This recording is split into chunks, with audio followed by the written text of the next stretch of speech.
আসসালামু আলাইকুম।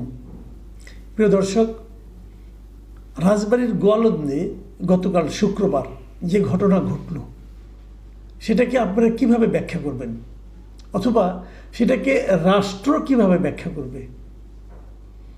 আমার মনে হয় না এই ধরনের ঘটনা আমার স্মরণকালে আমি কখনো শুনেছি। একজন মানুষ মারা গেছেন, মারা যাওয়ার পর তার কবর হয়েছে, সেই কবর থেকে তার মারা যাওয়ার প্রায় 2 সপ্তাহ পরে কবর থেকে তার লাশ তুলে সেটাকে পেটানো হয়েছে এবং তাকে আগুন দিয়ে জ্বালিয়ে দেওয়া হয়েছে। এ ধরনের ঘটনা আপনারা কখনো আপনাদের জীবদ্দশায় শুনেছেন কিনা আমি জানি না, কিন্তু আমরা শুনলাম এবং আমরা তার ভিডিও দেখলাম বিভিন্ন সোশ্যাল মিডিয়ায়। এবং সেই ঘটনা কোথায় ঘটল? আমাদের দেশের একটা জেলায়, রাজবাড়ী জেলায় সেখানে ঘটল এবং ঘটতে দেওয়া হলো বললাম এই কারণে, এইটা যে ঘটবে সেটা কিন্তু এর কদিন আগে থেকেই বোঝা যাচ্ছিল। কারণ যারা কাজটা ঘটিয়েছে তারা কিন্তু গত বুধবার দিন তারা প্রেস কনফারেন্স করেছে। প্রেস কনফারেন্স করে বলেছে তারা এটা একটা ছোটো ঘটনা ঘটাবে। প্রশাসন 2 পক্ষের মধ্যে মীমাংসা করার চেষ্টা করেছে। মীমাংসা হয়েছে কি হয় নাই সেটা তো আমরা 2 দিন পরে শুক্রবার দিনে দেখতে পেলাম। প্রশাসনের ভূমিকাটা কী ছিল? তারা কি থামানোর চেষ্টা করেছিল? কি হবে না হবে সেটা যখন ঘটবে তখন তো আপনি বুঝতে পারবেন না আগে থেকে। ঘটনাটা কি আমি আপনাদেরকে আরও একবার একটু ছোট করে বলি। যাকে নিয়ে ঘটনা তার নাম নুরুল হক, কিন্তু তাকে এলাকাবাসী চেনে নুরাল পাগলা হিসেবে।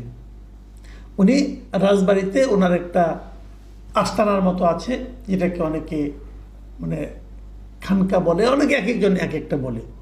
এবং উনি ধর্মের নামে এমন কিছু কাজ করছিলেন যেটাকে ঠিক ধার্মিক লোকেরা মেনে নিতে পারছিল না। যেমন উনি কি বলছিলেন, উনি নিজেকে ইমাম মেহেদি দাবি করছিলেন এবং উনি আরও অনেক কিছু বলছিলেন। কোরআন শরীফ সম্পর্কে ওনার কিছু নেতিবাচক কথা ছিল, অনেক কিছু ছিল যেটাকে ঠিক প্রকৃত মুসলিম বলা যায় না কোনোভাবেই। তিনি মারা যাওয়ার পর উনি যখন বেশ বয়স হয়েছে, উনি দীর্ঘদিন, উনি কিন্তু অনেক বয়স হয়েছিল, এবং যখন ওনার বার্ধক্যজনিত কারণে উনি মারা গেছেন শেষ বয়সে এসে। মারা যাওয়ার পর উনি কিছু কথা বলে গিয়েছিলেন ওনার শিষ্যদেরকে যে ওনাকে কবরটা দিতে হবে মাটি থেকে উপরে, মানে মাটি গর্ত করে ওনাকে কবর দেওয়ার কথা বলেন, উঁচু জায়গায় কবর দিতে বলেছিলেন, মাটির সমতলের চেয়ে উপরে, এবং সেভাবেই তার কবর দেওয়া হয়েছিল। উনি মারা গিয়েছিলেন গত মাসের 23 তারিখে, এবং তার লাশটাকে মাটি থেকে কয়েক ফুট উঁচুতে রেখে তার উপর মাটি দিয়ে ঢেকে দাফনের মতো করা হয়েছিল। এবং ওনার এগুলো আমাদের প্রচলিত ইসলাম ধর্মের যে নিয়ম কানুন তার সঙ্গে কিন্তু একদমই মেলে না। এটা নিয়ে আপত্তি ছিল, এবং তার আপত্তিরই কারণ হিসাবে গত শুক্রবার ওই বাড়িতে হামলা হয়েছে, মারামারি হয়েছে। তারও কিছু অনুসারী ছিল, তারা প্রতিরোধ করেছে, এবং এই মারামারিতেও একজন মারা গেছে। এই মারামারির ঘটনায় একজন মারা গেছে অলরেডি, অনেকে 50-60 জন আহত হয়েছেন। তারপরে সব মিলিয়ে তার ওখান থেকে লাশটা উঠে নেওয়া আসা হয়েছে, এবং সেটা রাস্তার মধ্যে ওপেন জায়গায় আগুন দিয়ে পুড়িয়ে দেওয়া হয়েছে। এই যে ঘটনাটা, এখান থেকে আমরা কি পেলাম? ঘটনা ঘটে যাওয়ার পর কিন্তু আমরা দেখছি এখন আর যারা নাকি এই ইমান আকিদা কমিটি ছিল, যারা নাকি আগের 2 দিন আগে বিবৃতি দিয়েছিল, তাদের কিন্তু কোনো খোঁজ পাওয়া যাচ্ছে না। এবং যে সমস্ত ভিডিও করা হয়েছিল সেই ভিডিওতে কিন্তু তাদের দেখা যাচ্ছে না, দেখা যাচ্ছে অন্যদেরকে, মানে যাদেরকে খেপিয়ে দিয়েছিল তাদেরকে দেখা যাচ্ছে। এখন মামলা মোকদ্দমা হবে, অনেকে ধরা পড়বে। কারা ধরা পড়বে? মূল কারিগরটা কারা ছিল এই অঘটনের? এগুলো নিয়ে কিন্তু আলোচনা আসলে কতটুকু হবে আমি জানি না। ঘটনা ঘটে যাওয়ার পর সরকারের পক্ষ থেকে আবার বিবৃতি দেওয়া হয়। এই সরকারটা খুব ইন্টারেস্টিং, কিন্তু ওনারা ঘটনা ঘটতে দেয়, ঘটার পর একটা বিবৃতি দেয়। এই বিবৃতি কাকে দেয়, কার জন্য দেয়, এটা আমরা বুঝি না। সরকারের দায়িত্ব হলো ঘটনা ঘটতে না দেওয়া, এরা ঘটতে দেয়, ঘটতে দিয়ে পরে একটা বিবৃতি দেয় যে এই কাজটা ঠিক হয় নাই, এদেরকে কঠোরভাবে আইনের আওতায় আনা হবে, অমুক হবে, তমুক, অনেক কিছু বলে। পরে কাজের কাজ কিছু হয় না। যাক, দেখি আমরা এটার কি কতটুকু কাজ হয়। মজার ব্যাপার হলো এই মাজার ভাঙা নিয়ে আমাদের এখানে এর আগেও প্রায় শতাধিক মাজার কিন্তু ভাঙা হয়েছে এই সরকারের আমলে, এবং এই প্রত্যেকটা ঘটনার সঙ্গে আমরা দেখেছি যে জামাতে ইসলামের নাম কিন্তু বারবার এসেছে। এটা এই কারণে এসেছে, এই যে মাজার যারা মাজারের মানে যারা নাকি মাজারপন্থী যে সমস্ত লোকজন আছে, জামাতে ইসলাম মাজারপন্থী চিন্তাকে মানে আপনার সমর্থন করে না, তারা মাজার বিরোধী। তো এই কারণে তাদের নাম এসেছে। তারপরে আমরা কিন্তু দেখেছি প্রায় শতাধিক মাজার কিন্তু আগুন দিয়ে পুড়িয়ে দেওয়া হয়েছে। তো সেক্ষেত্রে এটাও কি সেরকম কিছু হয়েছিল? এই ব্যাপারে জামাত একটা বিবৃতি দিয়েছে। জামাতের সেই বিবৃতিটা আমার মনে হয় আমাদের একটু দেখা উচিত। জামাতের সেই বিবৃতিতে কয়েকটা জায়গায় বেশ মানে তারা খুব দৃঢ়ভাবে বলেছেন, আমি আপনাদেরকে একটু পড়ে শোনাই। তারা বলেছেন, নুরুল হক এখন মৃত, তার জীবদ্দশায় যা কিছু করেছেন তার জন্য তিনি আল্লাহর কাছে জবাবদিহি করবেন, কিন্তু এভাবে লাশ কবর থেকে তুলে পুড়িয়ে দেওয়া ইসলাম অনুমোদন করে না। এই ঘটনার মাধ্যমে মানবিক ও ধর্মীয় মূল্যবোধ লঙ্ঘিত হয়েছে। আমরা এই ঘটনার প্রতি গভীর উদ্বেগ প্রকাশ করছি এবং তীব্র নিন্দা জানাচ্ছি, এই একটা কথা বলেছেন।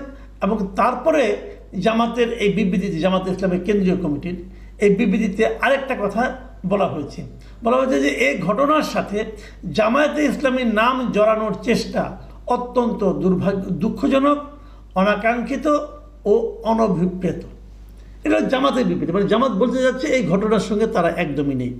কিন্তু আপনারা যদি লক্ষ্য করেন যে বুধবার দিন যে ইমান আকিদা কমিটির যে মিটিংটা হয়েছিল, তারা যে প্রেস কনফারেন্সটা করেছিল, সেই প্রেস কনফারেন্সে কিন্তু আমরা জামাতে ইসলামের যে ওখানকার জেলা আমির, সেই জেলা আমিরকে কিন্তু আমরা দেখতে পাই, এবং জেলা আমির নিজে সেখানে ছিলেন, এবং জেলা আমিরের উপস্থিতিতেই সেই ইমান আকিদা কমিটির আলোচনা, জেলা আমির মিস্টার অ্যাডভোকেট মোহাম্মদ নুরুল ইসলাম, উনি ওখানে ছিলেন, ওনার উপস্থিতি, ওনার ছবি আপনারা দেখেন, উনি ওখানে ছিলেন।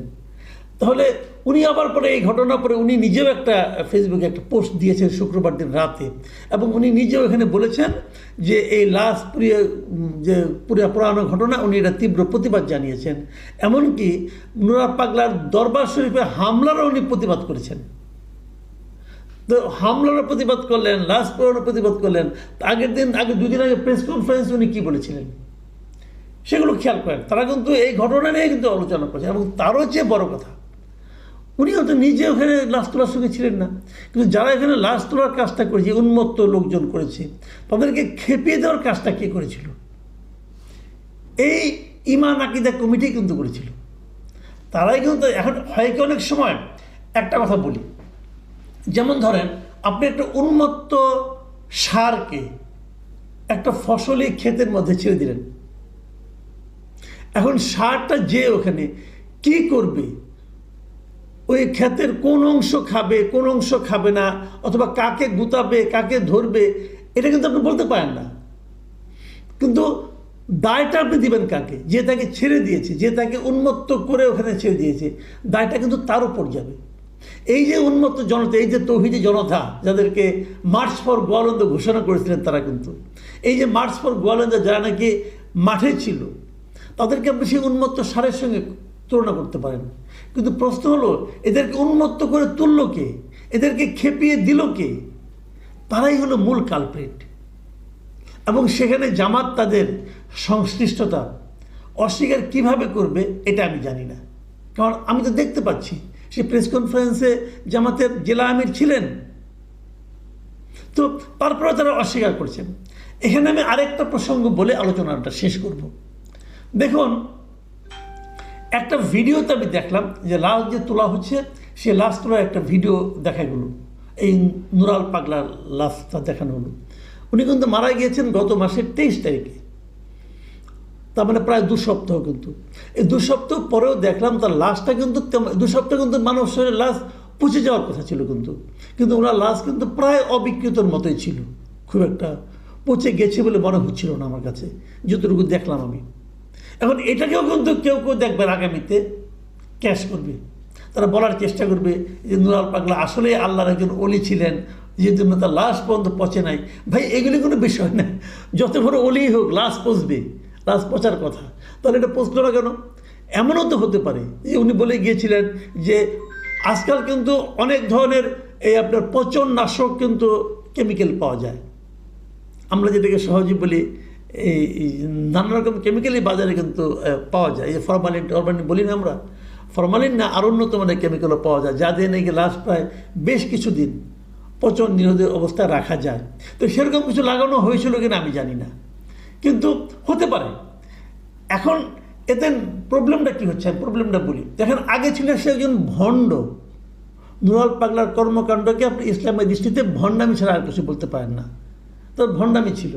কিন্তু এখন কি হবে, দেখবেন কয়েকদিন পরে সে পীর হয়ে যাবে এবং তার ওই যে আস্তানা ওটা দেখবেন যে মাজার শরীফে রূপান্তরিত হয়ে গেছে কয়েকদিন পরে। এখন অনেকে হয়তো বলতে পারেন এই পুরো কাজটাই হয়তো প্রি প্ল্যান্ড, এটাও কিন্তু হতে পারে। কিন্তু আপনি যেভাবে যাই বলেন না কেন, আমাদের মানুষ তো হুজুকে মাতে, হতেও পারে, কিন্তু যেভাবে আপনি যাই বলেন না কেন, মূল ঘটনাটা হলো এই ঘটনাটা ঘটতে দেওয়া হলো কেন, ঘটতে দেওয়ার পেছনে কে ছিল, এই দুইটা জিনিস যদি আপনি আইডেন্টিফাই করতে না পারেন, আগামীতে এগুলো আরও ঘটতে থাকবে। দেখুন, নুরাল পাগলা যা করছিলেন সেটা ভণ্ডামি, নুরাল পাগলাকে নিয়ে যা করা হচ্ছে এগুলো ইসলামের নামে আরেক ধরনের ভণ্ডামি। ইসলাম এই কোনোটাকেই সমর্থন করে না। কাজে ইসলামের নামে যারা ভণ্ডামি করে তারা আসলে নিজের স্বার্থ উদ্ধারের চেষ্টা করে, তারা আসলে ইসলামকে কায়েম করতে চায় না, ইসলামকে মানুষের কাছে শান্তির ধর্ম হিসাবে প্রচার করতে চায় না। এই সমস্ত ভণ্ডদের থেকে আমাদেরকে সতর্ক থাকতে হবে। প্রিয় দর্শক, এখন এ পর্যন্তই। আমরা অপেক্ষা করব, দেখব সরকার কী ভূমিকা এখানে নেয়। আল্লাহ হাফেজ।